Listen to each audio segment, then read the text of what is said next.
आज का हमारा लेक्चर्स है प्रॉपर्टीज़ ऑफ बाइनोमियल डिस्ट्रीब्यूशन। इससे पहले हम बाइनोमियल डिस्ट्रीब्यूशन का कंसेप्ट, उसके न्यूमेरिकल क्वेश्चंस वगैरह हम कर चुके हैं। इसका आज हम mean and variance and standard deviation करेंगे, बाइनोमियल डिस्ट्रीब्यूशन का प्रूफ करेंगे और ये इसकी 3 प्रॉपर्टीज़ हैं। सबसे पहले हम मीन ऑफ बाइनोमियल डिस्ट्रीब्यूशन करेंगे। एज़ वी नो दैट इसका जो रिलेशन है बाइनोमियल डिस्ट्रीब्यूशन का, जो मीन है उसको हम इस रिलेशन से डिनोट करते हैं। Expectation of X equal to summation x P of X. ठीक है, पी की जगह हम एफ स्मॉल एफ भी यूज़ कर सकते हैं, एफ ऑफ एक्स। तो यहाँ पे जनरल इसकी इक्वेशन है summation x P of x. Equation A से इसको हम रिलेट करते हैं। The PDF of binomial distribution is given as. तो आपके लिए स्टूडेंट ये ज़रूरी है कि जो PDF है बाइनोमियल डिस्ट्रीब्यूशन का उसको जानना ज़रूरी है, क्योंकि हम इस फार्मूले में P ऑफ X की जगह बाइनोमियल डिस्ट्रीब्यूशन का PDF लिखेंगे। ठीक है, PDF प्रोबेबिलिटी डेंसिटी फंक्शन या प्रोबेबिलिटी डिस्ट्रीब्यूशन फंक्शन।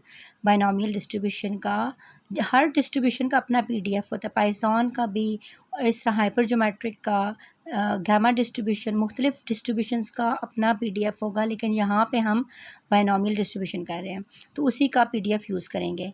तो इसका जो PDF है P of X equal to F of X, इन दोनों से आप F ऑफ X या P ऑफ X दोनों यूज़ कर सकते हैं। N x P of X Q raise to power n minus x. ये आपके पास इक्वेशन B आ चुकी है, इसको इक्वेशन A का नाम दे दें। ठीक है, अब आपके पास जो हर जो डिस्ट्रीब्यूशन है उसके अपने पैरामीटर्स होते हैं। जिस तरह पाइथन डिस्ट्रीब्यूशन का पैरामीटर म्यू है, वही उसका मीन है, वही उसका वेरिएंस है। इस तरह बाइनोमियल डिस्ट्रीब्यूशन का जो 2 पैरामीटर्स हैं n and p, there 2 parameters of binomial distribution. ठीक है, और ये इसका PDF है P of X n C x P x n Q n minus x. यहाँ पे अब एक चीज़ मैं आपको समझाना चाहती हूँ कि n C x, ठीक है, यहाँ पे एन सी एक्स भी आप यूज़ कर सकते हैं, एन सी आर भी। एक्स की जगह आप कोई भी नोटेशन, कोई भी वेरिएबल यूज़ कर सकते हैं और इसको आप ब्रैकेट के अंदर एन सी एक्स को इस तरह लिख सकते हैं, एन एक्स। ठीक है, जब आप इसको इस तरह ब्रैकेट के अंदर एन एक्स की फॉर्म में भी लिखते हैं या एन सी एक्स भी लिखते हैं, तो इनका जब आप फैक्टोरियल, इनको जब ओपन करेंगे, इनका फैक्टोरियल ओपन करेंगे तो वो उसका तरीका जो है सेम ही होगा। ठीक है, अब आपके पास 2 इक्वेशंस आ गई, equation A and equation B. एक मेन चीज़ जो मैं आपको समझाना चाहती हूँ, पी जो है आपके पास प्रोबेबिलिटी ऑफ सक्सेस है, क्यू जो है प्रोबेबिलिटी ऑफ फेलियर है। ये जो मोस्टली आपके पास जो बाइनोमियल डिस्ट्रीब्यूशन के जो एक्सपेरिमेंट है, कॉइन टॉस जो आप करते हैं, ठीक है, ये उससे रिलेट आ जाता है। Success, probability of success, probability of failure, ये एक अलग टॉपिक है जो कुछ है रैंडम वेरिएबल्स में है भी, बाइनोमियल डिस्ट्रीब्यूशन के क्वेश्चंस में भी है। ठीक है, ये इस तरह के न्यूमेरिकल्स, और इस तरह जिस तरह डाइस के आपके पास क्वेश्चन आ जाते हैं, छक्का वगैरह, उसके जो आपके पास आउटकम सैम्पल स्पेस आ जाते हैं, तो वो रैंडम एक्सपेरिमेंट्स जो हैं वो बाइनोमियल डिस्ट्रीब्यूशन से रिलेट करते हैं। बाइनोमियल डिस्ट्रीब्यूशन में जो हम हमारे पास जो भी हम एक्सपेरिमेंट करते हैं उनको रैंडम एक्सपेरिमेंट कहते हैं। ठीक है, तो ये उसके पैरामीटर्स हो जाते हैं। एन पी तो पैरामीटर्स है ना, जो नंबर ऑफ़ ट्रायल्स को शो करता है कि कितनी बार हम कोई एक्सपेरिमेंट रिपीट कर रहे हैं। ठीक है, और पी जो है कि सक्सेस कितनी दफ़ा और फेलियर किस तरह है। ठीक है, अच्छा, अब P प्लस क्यू ये हमारे पास क्या हो जाता है, ये 1 के इक्वल है।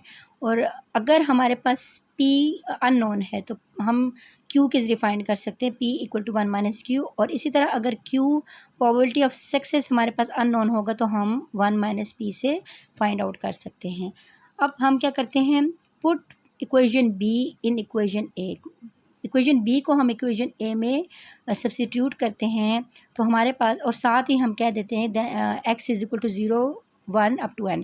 ठीक है, और एक्स की वैल्यू भी हम पुट कर देंगे, यानी कि समेशन की फॉर्म में, और उसको एक्सपेंड करेंगे। ठीक है, तो जैसे कि हमारे पास इक्वेशन ए है, देखें समेशन एक्स और पी ऑफ एक्स की जगह बाइनोमियल डिस्ट्रीब्यूशन का PDF आ जाता है n x p x q n minus x. ये हमारे पास इक्वेशन बन जाती है। Mean equal to expectation of x, expectation को मीन कहते हैं। ठीक है, एक्सपेक्टेशन एवरेज क्या कहा भी, एवरेज भी कहा जाता है, equal to summation x is equal to 0 up to n। ठीक है, यानी कि एक्स की वैल्यू, एक्स में एक्स की जगह पहले 0 पुट करना है, अब अप टू n, फिर 1 फिर 2 फिर 3 n तक जाएंगे। N x p raise to power x and q raise to power n minus x, ठीक है। अब now we expand above equation up to nth times. अब इस इक्वेशन को हम एक्सपेंड करेंगे, ओपन करेंगे nth टाइम, 0 से स्टार्ट करेंगे और n तक जाएंगे। तो इस तरह से ओपन करते हैं। अब ये मेन इक्वेशन आपके पास आ जाती है, ठीक है। यानी x is equal to 0 up to n, x की वैल्यू पहले 0 होगी, फिर 1 होगी, फिर 2 होगी, फिर अप टू n हो जाएगी। अब सबसे पहले जब इस समेशन का मतलब होता है ये कन्वर्ज हुआ है, यानी कि समेशन एडिशन के ऑपरेटर की जगह यूज़ होता है, प्लस करने को कहते हैं। तो जब हम किसी इक्वेशन को एक्सपेंड करते हैं, ओपन करते हैं, तो फिर उस इक्वेशन के सेंटर में प्लस प्लस का साइन आ जाएगा, ठीक है। अब जैसे कि x की वैल्यू हमने पहले की थी 0 पुट करें, फिर 1 करें, फिर अप टू n, तो x की जगह आ जाएगा 0 n, और x की जगह 0 p उसी तरह आएगा, और x की जगह 0 q एंड n माइनस 0, फिर प्लस, अब x की जगह 1, then n 1 p x 1 q n minus x की जगह 1, प्लस 1 की जगह 2, देन n 1 की जगह 2 p रेस्ट पर 2 q n माइनस 2। अब सेंटर में हम 3 4 5 मतलब जहाँ तक हमारी मर्ज़ी हम इसको एक्सपेंड कर सकते हैं, लेकिन 3 डॉट्स का मतलब ये है कि टू बी कंटिन्यू, यानी कि इसके अंदर हम बहुत सारी वैल्यूज़ लेके जा सकते हैं, ठीक है। प्लस अब n टाइम तक हम इसको स्टॉप करते हैं, n x की जगह लास्ट में हम n पुट कर देंगे, क्योंकि x 0 से स्टार्ट होकर n तक जा रहा है। n p x की जगह n q n minus n, ठीक है। अब ये मेन इक्वेशन है। अब इसको हम क्या करते हैं, इनका फैक्टोरियल ओपन करेंगे। फैक्टोरियल n0 को ओपन होगा, n2 को ओपन होगा, और ये एक n1 को ओपन होगा। ये एक जनरल सी इक्वेशंस होती हैं, और आपको इसको बाइनोमियल इक्वेशन में आपको फैक्टोरियल ओपन करना आना चाहिए, NCR, ठीक है। अब स्टूडेंट्स यहाँ पे देखें 0, अब क्योंकि जो सारी इक्वेशंस पहले जो 0 से मल्टीप्लाई हो रही थी वो 0 हो चुकी है, तो हमने मज़ीद इसको सॉल्व आउट नहीं किया। यहाँ पे आप देख लें, ये देखें, ये जो इक्वेशन है आपके पास, ये सारी इक्वेशन, या इसको मैंने ओपन नहीं किया। अगर मैं इसको ओपन करूँ तो n फैक्टोरियल डिवाइडेड बाय यहाँ पे n factorial divided by n minus 0 factorial and 0 factorial आ जाएगा। p जिसकी पावर 0 हो तो वो हमारे पास आ जाता है 1 आ जाता है, ठीक है। तो ये वैसे भी 0 इन सब के साथ मल्टीप्लाई हो, ये सारी टर्म 0 हो जाएगी, तो इसको हम 0 ही लिखते हैं। अब 0 प्लस यहाँ पे आप देखें, हमने उसको इक्वेशन को n1 इक्वेशन को ओपन किया है, n तो आ जाएगा nc1 था ना, n factorial divided by n minus 1 factorial dot 1 factorial, ठीक है। फिर dot p1 qn minus 1 plus 2, यहाँ पे 1 था, ठीक है। यहाँ पे हमारे पास क्या है, आप यहाँ पे अपने पास 1 लिखते हैं, तो बट आपको पता है कि 1 जिसके साथ भी मल्टीप्लाई होगा तो 1 नहीं आएगा, ठीक है, दूसरी टर्म आ जाएगी। तो 2 n factorial divided by n, अब यहाँ पे आपने क्या करना था, n factorial divided by n minus n2 था आपके पास, n2 को आपने क्या करना था, n minus 2 factorial into 2 factorial, ये उसकी जगह आ जाएगा, ठीक है। पहला 0 वाले तो 0 हो जाएगा, फिर ये हमारे पास 2 फैक्टोरियल, उसके बाद p1, तो डेफिनेटली हमने 2 पुट किया है तो p की जगह 2 आ जाएगा, qn माइनस 1 था तो qn माइनस 2 आ जाएगा। उसके बाद कि plus dot dot dot plus, ये पूरी इक्वेशन यहाँ से कैरी है, ठीक है, कैरी ऑन है। प्लस नेक्स्ट हमारे पास क्या है, n तक जाएंगे तो n डॉट, ठीक है, तो n factorial divided by n minus n factorial into n factorial, p2 था तो अब pn qn माइनस 2 था तो qn माइनस n तक गए हैं, ठीक है स्टूडेंट। जैसे कि आपके पास हमारे पास क्या था कि ये देखें, ये वाली टर्म जो आपके पास किससे आई थी, ये पूरी टर्म ये आपके पास n1 से आई थी, ठीक है, ये आपके पास किससे आई थी, n1 से आई थी। तो किस तरह आई है देखें, दोबारा से बता देती हूँ, n factorial divided by n minus 1 factorial into 1 factorial. सबसे ऊपर तो आपने n फैक्टोरियल लिखना है, फिर आपने नीचे ये जो 1 फैक्टोरियल है इधर रखना है और n-1 फैक्टोरियल। इसी तरह ये किस तरह से ये टर्म ओपन हुई है, ये इस तरह से ओपन हुई है n2, ठीक है, n2 से हुई है। तो n फैक्टोरियल ऊपर टर्म आ जाएगी डिवाइडेड बाय ये 2 फैक्टोरियल इधर आ गया, ठीक है, और n-2 फैक्टोरियल, ठीक है। अब ये टर्म किस तरह से ओपन हुई है, ये वाली टर्म, तो ये टर्म इस तरह से ओपन हुई है n, ठीक है, इस तरह थी ना n। तो n factorial divided by last आप n1 से स्टार्ट हुए हैं, n2 n0 था, 0 हो गया, n1 से ये टर्म आ गई, n2 से यह आ गई, तो आखिर में n टाइम तक गए हैं, ठीक है आप ना। तो n फैक्टोरियल डिवाइडेड बाय ये वाला जो नीचे वाला n factorial n divided by n-n factorial Pn/n, इस तरह से ये आपके पास इक्वेशन बन चुकी है। अब एक चीज़ आपने ये याद रखनी कि आपके पास जिसकी पावर 0 हो, ठीक है, वो 1 के इक्वल होते हैं। NCR को आप इस तरह भी लिख सकते हैं NR, और R की जगह आपके पास यहाँ पे X यूज़ हुआ है NX, ठीक है। तो अब ये सारी टर्म, ये तीनों जो टर्म्स हैं ये तीनों सेम है। अब ये यूज़ करें, ये यूज़ करें, ये यूज़ करें, तो इनको ओपन करने का तरीका क्या है। अब मैं X वाली टर्म यूज़ कर रही हूँ, तो n factorial divided bye n-x factorial into x factorial, एक जनरल फॉर्म है, ठीक है। जनरल फॉर्म या जनरल इक्वेशन वो होती है जिसमें हम कोई कांस्टेंट, कोई नंबर यूज़ नहीं करते, उसमें जस्ट वेरिएबल्स वगैरह यूज़ हो रहे हैं, ठीक है। जैसे कि देखिए ऊपर क्या है, ओपन किए, n-x को ओपन करने का तरीका क्या है, n factorial divided bye n-x factorial into x factorial. एक दफ़ा ऊपर वाली फैक्टोरियल आता है, x फैक्टोरियल नीचे आ जाता है, फिर एक दफ़ा ये इनको माइनस की फॉर्म में लिखते हैं n-x फैक्टोरियल। तो फैक्टोरियल जो होता है वो आपके पास जो उल्ट आप इन्वर्स आई, जिस तरह आप आई लिखते हो ना, आई का वर्ड यूज़ करते हो, इस तरह आप उसको इन्वर्स की फॉर्म में लिखते हो, तो वो आपके पास फैक्टोरियल कहा जाता है, ठीक है। अब यहाँ पे देखें, ये पूरी जो इक्वेशन है ये आगे इस तरह जा रही है, 0 इसी तरह ही नीचे लिख लेते हैं प्लस, अब 0 ना भी लिखें तो कोई बात नहीं है, 0 प्लस, अब 1 को हम नहीं लिखते क्योंकि 1 नहीं आता, उसके कोई वो मीनिंगलेस है। तो अब n फैक्टोरियल को हम ओपन करते हैं, तो किस तरह से ओपन होगा, n.n-1 factorial divided bye n-1 factorial, ये नीचे वाला आ रहा है, डॉट 1 फैक्टोरियल हमारे पास 1 के इक्वल होगा, ठीक है। 0 फैक्टोरियल भी 1 के इक्वल होगा। यहाँ पे कुछ हमारे पास टर्म्स हैं, देखें,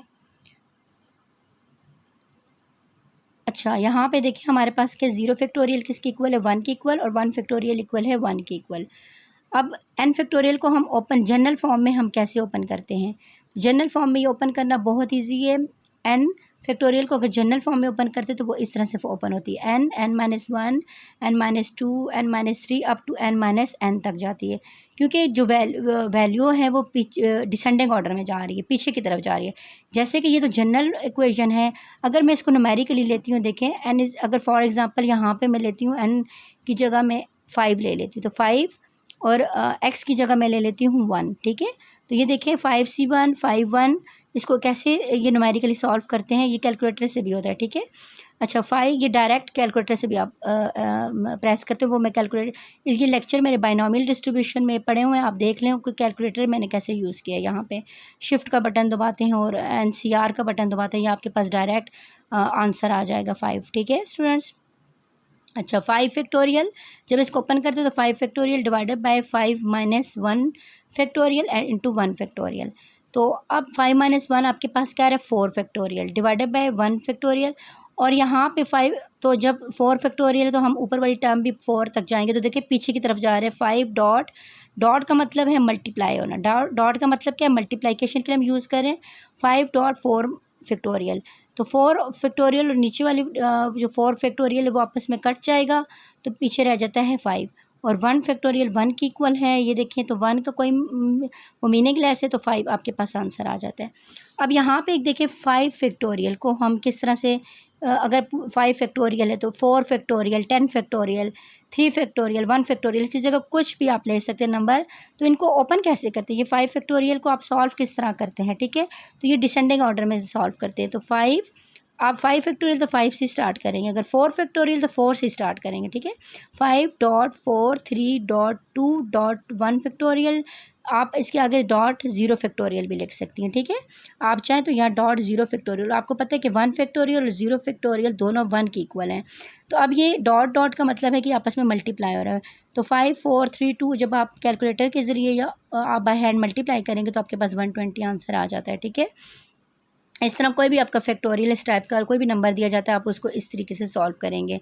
तो अगर ये जनरल फॉर्म में लिखा जाए तो जाहिर सी बात है एक नंबर पीछे पीछे की तरफ जा रहा है, डिसेंडिंग ऑर्डर में जा रहा है, तो इसका मतलब है कि इसकी जनरल फॉर्म यूँ बनती है। जैसे n फैक्टोरियल है तो n डॉट, अगर देखें इसकी जगह 5 होता तो ये 5 डॉट, तो 5 - 1 क्या बनता है, 4 बनता है ना, ठीक है। तो यानी कि अगर यहाँ पे n-1 हो, ये 5 हो जाता तो ये n-1 तो क्या हो जाता, 5 - 1 तो 4। तो इसका मतलब है कि जनरल फॉर्म में इसको आपने डिसेंडिंग में इस तरह लेके जाना है, n dot n-1 n-2 n-3 up to n-n तक जाते हैं इस तरह, ठीक है। लेकिन हमें अब यहाँ पे हमारे पास क्या है, देखिए ऊपर सबसे पहले हम ये सॉल्व करें, n फैक्टोरियल को ओपन करना है, नीचे हमारे पास क्या है n-1 फैक्टोरियल है, हमने डिनोमिनेटर को कैंसिल आउट करना है।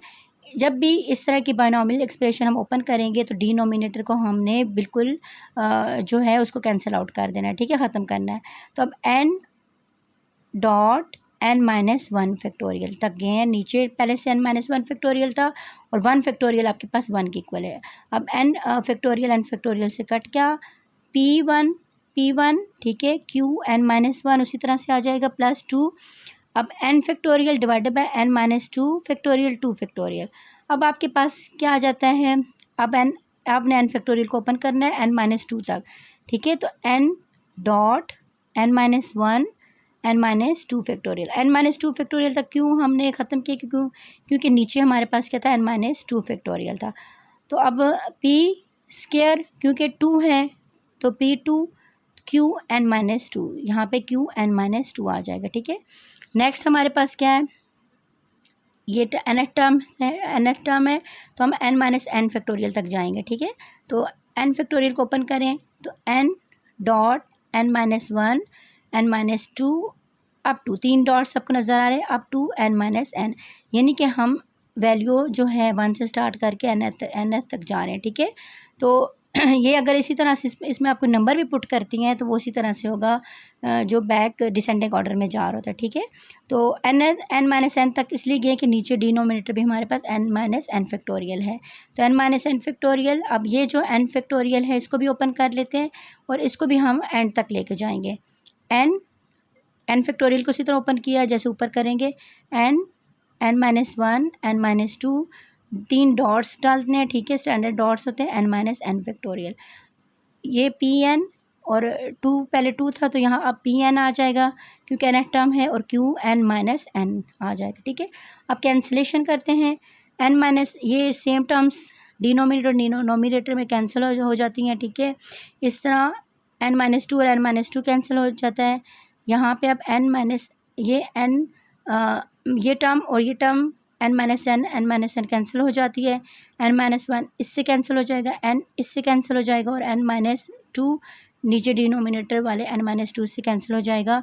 और n जो है आपके पास ये ऑलरेडी एक टर्म n जब कैंसिल होता है तो 0 आ जाता है, आपके पास यहाँ पे क्या आ जाएगा, 0 आ जाएगा। और 0 फैक्टोरियल आपको पता है नेक्स्ट टर्म में आपके पास 1 की इक्वल हो जाएगा। अब नेक्स्ट 0 तो हम लिखते आ रहे स्टार्ट, सब 0 नहीं लिखते, 0 मीनिंगलेस है, ठीक है। यहाँ पे n डिवाइडेड बाय 1 आ जाएगा, ये दोनों कैंसिल हो जाते हैं, p1 नहीं लिखते, मीनिंगलेस है, qn-1 प्लस यहाँ पे देखें 2, यहाँ पे हम 2 को कैंसिल आउट भी कर सकते हैं। चलिए नेक्स्ट स्टेप में कर देते हैं 2 और n ये तो पहले से कैंसिल आउट हो चुका है, ठीक है। जो हमारे पास टर्म रह जाती है n-1 dot p square qn-2 plus, अब इस टर्म में हमारे पास जो बच जाता है n बच जाएगा और ये टर्म सारी ऊपर वाली भी कैंसिल हो जाती है और नीचे वाली भी हमारे पास देखें ये सारी कैंसिल आउट हो गई है क्योंकि ये जो टर्म है वो 0 फैक्टोरियल 1 के इक्वल हो जाता है। तो रह जाते हैं हमारे पास p n और जब n माइनस एन माइनस कटा तो हमारे पास पीछे ज़ीरो बच गया, तो क्यू ज़ीरो, ठीक है। तो क्यू ज़ीरो आपको पता है उसकी पार, जिसकी पार ज़ीरो हो तो वो 1 के इक्वल होता है, ये q zero equal to 1। Next हमारे पास क्या है, n रह जाता है, जिसके डिनोमिनेटर में अगर 1 हो तो उस वो 1 मीनिंगलेस होगा, उसको लिखने की कोई ज़रूरत नहीं है। n p q n minus 1 plus 2 से यहाँ पे हमने कैंसिल आउट कर दिया तो रह जाता है n minus 1 P square Q n minus 2 plus n zero factorial यहाँ पे जो रह गया था तो ज़ीरो फैक्टोरियल 1 के इक्वल होता है, n p n या 1 डिवाइडेड बाई p रेस्ट पर n डिवाइडेड बाई 1 और क्यू ज़ीरो जो है इसकी पार ये 1 आ जाती, इसकी जो पूरी टर्म है वो 1 आ जाएगी। अब यहाँ पे क्या है, n p q n minus 1 plus n raised पर n minus 1 p square q n minus 2 plus n p raised to power n, ठीक है। ये हमारे पास पूरी एक इक्वेशन बन चुकी है।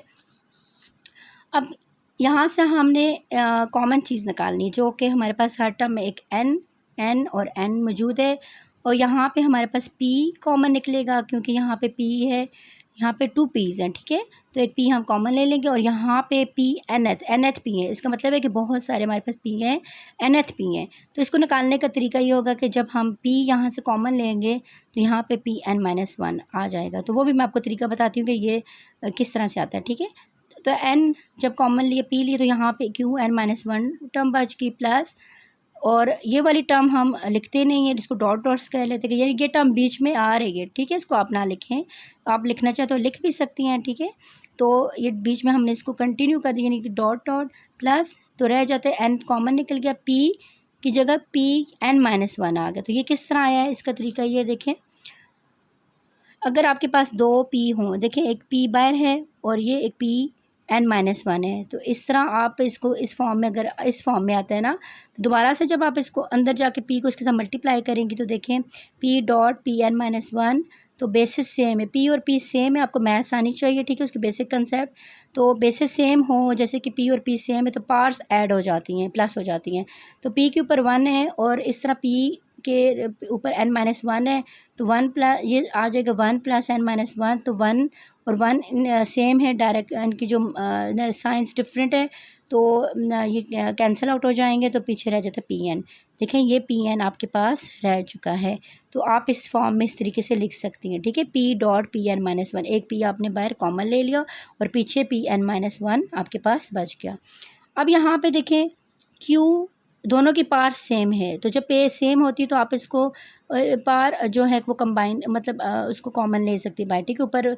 तो यहाँ पे हमने क्या कर दिया कि q प्लस p अंदर और बाहर पार जो है इनकी कॉमन ले n माइनस 1, क्योंकि दोनों की पार सेम थी, तो n p, तो ये q प्लस p हमारे पास फार्मूला है, q plus p equal to 1, ऊपर पहले मैं आपको मेंशन कर चुकी हूँ। तो 1 रेज़्ड पर n माइनस 1, तो एन पी आपके पास बच गया, expectation of x is equal to n p. तो ये आपका बायनॉमियल डिस्ट्रीब्यूशन का जो पहली प्रॉपर्टी है वो प्रूव हो चुकी है कि जो बायनॉमियल डिस्ट्रीब्यूशन का मीन है वो एन पी के इक्वल है। अब इस नेक्स्ट टॉपिक है, हम इसका वेरिएंस प्रूव करेंगे।